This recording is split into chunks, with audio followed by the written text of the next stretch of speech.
जानकारी आपको दे दें, नहीं रहे गुरमीत सिंह किन्नर। जयपुर से ये बड़ी जानकारी। दिल्ली के एम्स में गुरमीत सिंह कुन्नर का निधन हुआ है। जयपुर से ये बड़ी जानकारी आपको दे रहे हैं। बेटे रुपेंद्र सिंह कुन्नर ने निधन की पुष्टि की है। तो करणपुर सीट से प्रत्याशी गुरमीत सिंह कुन्नर का निधन हो गया। ये दुखद खबर। दिल्ली के एम्स में गुरमीत सिंह का देखिए इलाज चल रहा था। विधायक गुरमीत सिंह के निधन की खबर निकल करके सामने आ रही है।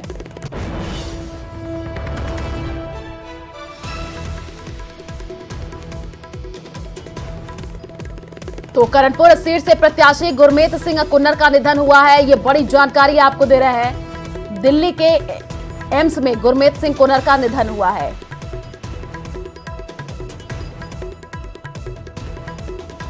और ज्यादा जानकारी के लिए संवाददाता बाबूलाल हमारे साथ जुड़ चुके हैं। बाबूलाल, ये काफी दुखद खबर है। गुरमीत सिंह कुन्नर का निधन हो चुका है और ये कहा जा रहा है कि लंबे समय से उनका इलाज चल रहा था। जी बिल्कुल, कई दिनों से वो बीमार थे और इस बार उन्होंने चुनाव लड़ने में भी असमर्थता जाहिर की थी कि मैं फिजिकली फिट नहीं हूँ और मुझे टिकट भी ना दिया जाए, लेकिन पार्टी ने उनको टिकट दिया और बीच चुनाव के ही उनका आज निधन हो गया है। बहुत ही दुखद खबर है कांग्रेस के लिए। और जो भी गुरमीत कुन्नर के शुभचिंतक हैं, जानने पहचानने वाले हैं, उनको बहुत गहरा धक्का लगा इस खबर को सुनने के बाद। हजार शत्रु थे एक तरह से, तमाम लोगों को साथ लेकर चलते थे, कोई उनका विरोधी नहीं था। और जो विरोधी अगर राजनीतिक पार्टियों में भी थे तो वो भी उनकी बहुत इज्जत करते थे। गुरमीत कुन्नर ने हमेशा लोगों को अपना बनाया, लोगों की भलाई के लिए काम किया और सच्चे मायने में वो एक सच्चे राजनेता थे जो लोगों के दिलों पर राज करते थे। उनके बेटे हैं रुपिंदर पाल सिंह रूबी, जो कि पीसीसी में पदाधिकारी हैं। उन्होंने इस दुखद खबर को यानी कि शेयर किया, हमें बताया कि मेरे पिताजी नहीं रहे हैं।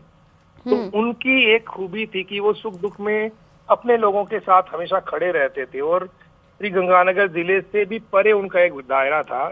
उनके पास दोस्तों की कोई कमी नहीं थी और जहां भी लोग उनको याद करते थे कुन्नर पहुंचते थे।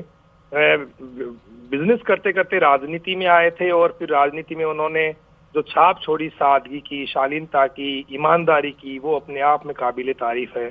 और गुरमीत कुन्नर जो है, उनके नहीं रहने से राजनीति में एक सच्चा और निष्ठावान नेता है उसका एक अकाल सा महसूस किया जाता रहेगा, खासतौर से गंगानगर जिले की राजनीति में। और कुन्नर के जो विरोधी हैं वो भी, उनकी भी आंखें जरूर आज नम होंगी। सुरेंद्र पाल सिंह टीटी उनके विरोधी हैं, लेकिन एक दूसरे की बहुत इज्जत करते थे दोनों ही नेता। वहां से चुनाव लड़ रहे हैं एक और नेता, वो भी आज इस खबर को सुनने के बाद में बहुत सदमे में होंगे। अब चुनाव जो राजस्थान में 199 सीटों पर होने जा रहा है और पूरी 200 सीटों पर चुनाव नहीं होगा। कांग्रेस पार्टी को फिर से वहां पर नया प्रत्याशी खड़ा करना पड़ेगा और उसके बाद में फिर यानी कि ये जो नतीजे आ जाएंगे उसके बाद में वहां पर चुनाव होगा। तो गुरमीत सिंह कुन्नर का चले जाना कांग्रेस पार्टी के लिए बहुत बड़ी क्षति है और इसकी भरपाई बहुत मुश्किल है, क्योंकि कांग्रेस पार्टी के लिए गंगानगर जिले में उनके मुकाबले का, उनके कद का कोई नेता नहीं है।